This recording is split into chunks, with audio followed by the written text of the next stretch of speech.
values.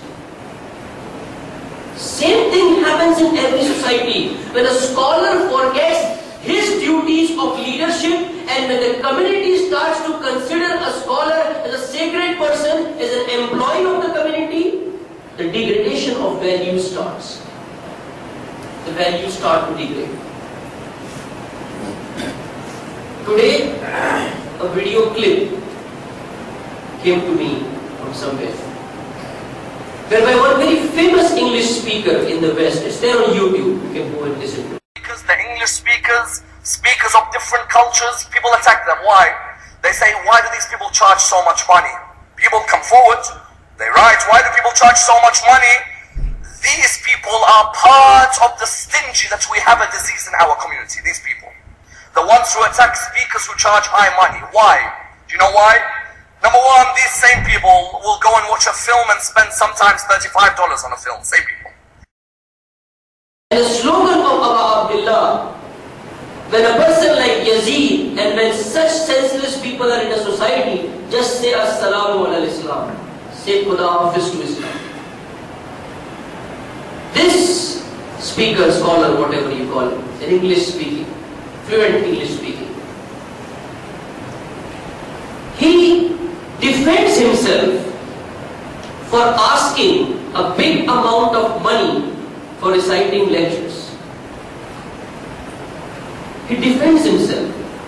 Not just to this extent that he says that it is justified to take high amount of money. How he defends himself? Look at this. He says when you go to a cinema hall to watch a movie, you pay $35 for a ticket, but when you come to a majlis, you're not able to pay what the speaker demands. He says when you go to watch a football match, you are paying 40 pounds for a ticket. When you come to a majlis, you are not ready to pay the speaker whatever he demands. So is this pulpit a cinema or a movie or a drama going on over here? This is the tragedy. This is the tragedy of Islam. Islam gumshudas. This is where Islam gets lost. Every prophet said, we do not want any recompensation for our tabligh. We are not demanding anything. We are not asking you anything. This is the sunnah of prophet. Did Amir al-Mu'mineen mount the pulpit of Kufa to say, unless you pay me this much, I am not going to deliver my sermon? Did the Holy Prophet did this? When Abu Dharr al-Ghifari came to him, teach me Islam, he said, first cash, then I will teach you La ilaha illallah. He goes to this extent to say in this lecture that though the problem is that our market has gone down, people are not willing to accept us, people are not paying high because there are some scholars who are not demanding, and those scholars who are not demanding are a disease to the society. To this extent. And this person is speaking in a very big community, in a big number of English-speaking people. You know the reaction? You go on YouTube, you can see the comments. Majority are defending him. That's fine, we go to schools, we pay fees, fine, we do this, we pay for everything, so why can't we pay for listening? The sanctity of the mimbar, the sanctity of the pulpit, the sanctity of the message of Husayn ibn Ali. Look at the sermon of Mina. The rights of a scholar which Husayn ibn Ali is identifying to the people, to us. What about these rights then? Is Abu Abdullah telling that all scholars take high fees and start to deliver sermon? Mahdia was throwing money at them to not to speak the truth. Husayn could also have given them money to speak the truth. If Mahdia gave them 1,000 dinars, Husayn had the power to give them 10,000 dinars to speak the truth. But he never did that. He never did that. He only wanted money. Such people can never be sincere and loyal to Islam. They can never be loyal to Husayn. It's the people, it's the awam, it's the community, it's the people, it's the society who are equally responsible for this. Fine, it's a problem that we don't have good English speakers today.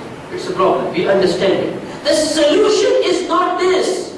The solution is not to establish a corrupt custom and a practice which is against the principles of preaching and tabligh which the Anbiya has said. This is against. Shaykh Mutahari says that those who demand a very tough sentence, very hard sentence he uses, that those who demand money for delivering lectures, those who demand, they are eating the food, the morsels of food, they are dipping it inside the blood of Sayyidul Shuhada and eating it. It is equivalent to that. And a shaheed is telling this, no one else. Because, for what are you asking? Why are you invited over here? In whose name? Sayyidul Shuhada's name. So your content, your product is Imam Hussain. You are trading. You have put Hussain on sale. Hussain on sale. You are selling Hussain ibn Ali. You are doing trading of Hussain ibn Ali. What have they to do with Hussain? Nothing. And we are very happy. We are impressed, as I said, we are impressed by the environment. We are impressed by the language. We are impressed by the style. We are not impressed by the content. We are not impressed by the character. Anything which has got commercialization inside, truth is concealed. Amir al-Mu'mineen says, my Prophet, my Nabi, my Rasul was such a doctor that he would go to visit the sick. He would not wait for the sick people to come to him. Some people think, some ulama think that they are like well, a water well. But the thirsty should come to a well. Ayatollah Jawadi Hamuli says, no, do not consider yourself as a water well, but the thirsty should come to you. Look at a stream of water. Look at the river of water. Consider yourself as a river of water that flows through farms and fields and there is greenery everywhere. You flow like this. Because in a well, if you consider yourself as a well is very small. Water is very little. Water is stagnant. And stagnant water you only have frogs. Who only make noise, nothing else. In stagnant water, you have frogs. Who will only make noise. This is the noise which we see from such people. And Abu Abdullah says, you have neglected the rights of the oppressed and the lowly. You have assiduously pursued what you regard as your personal rights. You have not spent your money. Alim, he is telling you have not spent your money or risked your life for the sake of the one who gave you life. Hussain is telling, the money which is there with you is from Allah. The life which is there is from Allah. Have you risked your life and have you spent your money for the one who has given you this? Have you? Abu Abdullah is telling the opposite, that you have to spend. Don't expect to get. Be prepared to give. Karbala is the battlefield of giving, not taking. Abu Abdullah, when he started his journey from Mecca,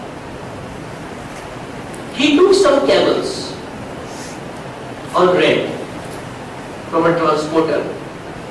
Like these days you take cars, that day it was, those days camels. He took some camels on rent. And the camel, the owner of the camel, because it's not like, it's not a credit card system those days. He had to come with him, along with him. So this transporter was with Imam Hussain all the time. Even on the day of Ashura. Look at this. Those who are only for money, what is their end and where they end up. He witnessed the sermons of Hussain ibn Ali. He listened to it. He saw from morning till Asr what is happening on the day of Ashura. Everything he was witnessing. Abu Abdullah, in his final encounter, had a different style of attack. He would go fight, come back to the haram. His heart was there with the haram because now there was no one left to protect the haram. Every time he will go, do few attacks, come back. A stage came when he was brutally wounded. Son of Zahra. He knew, son of Ali. He knew, the grandson of Prophet. This transporter now comes to Hussein and says, Ya Abdullah, I think it's all over now. Now when you go back, I don't see any chance that you are going to come back. Can you please settle my accounts? Can you please settle my accounts? You have paid me some whatever the dues till this date. I will take my camels and I will go. You know what Hussein really did? He went inside the camp, brought a bag of dinars, gave it to him, and said, wait. Don't go from this way. I will also show you the path through which you can go safe. Go through this Turkestan and you will cross that. This transporter who is witnessing Karbala with his eyes, who is listening to the sermons of Hussein ibn Ali from his ears. Why did he do like this? Because his purpose for coming to Karbala was to earn money. He did not came with Hussein to sacrifice his life. His purpose was to earn money. He came for money over there. Since he came for money, he did not care what he has to do for the cause. He was just expecting his money to be given. Anyone who comes to Karbala, anyone who comes to recite the message of Karbala, if he comes for the sake of money, he will eventually end up in the same situation. When Karbala will need him, when Hussein will need him, he will take his money and leave the battle. This transporter, but no, he will not live. He left Nainawa, he passed through the Turkestan, he travelled some distance, and after some time he was attacked by a band of dacoits. The money was taken away from him and he was killed. No dunya, no akhirah. وفرقة جعلنا الله من هذه الفرقة أحبونا وحفظوا قولنا وأطاعوا أمرنا ولم يخالفوا فعلنا فأولئك منا ونحن منهم. أنت تقول الحين عقب هذا اللي أنا ذكرت لك إياه، تقول قد يكون هذيل اللي أنت ذكرتهم من الشيعة ناس فسقت الشيعة. أوكي، نؤمن معاك أن ناس فسقت الشيعة، أن هذيل يعني مو معقولة مثلا يكون في عمائم تنطبق عليها هذه الأوصاف اللي أنت ذكرتها.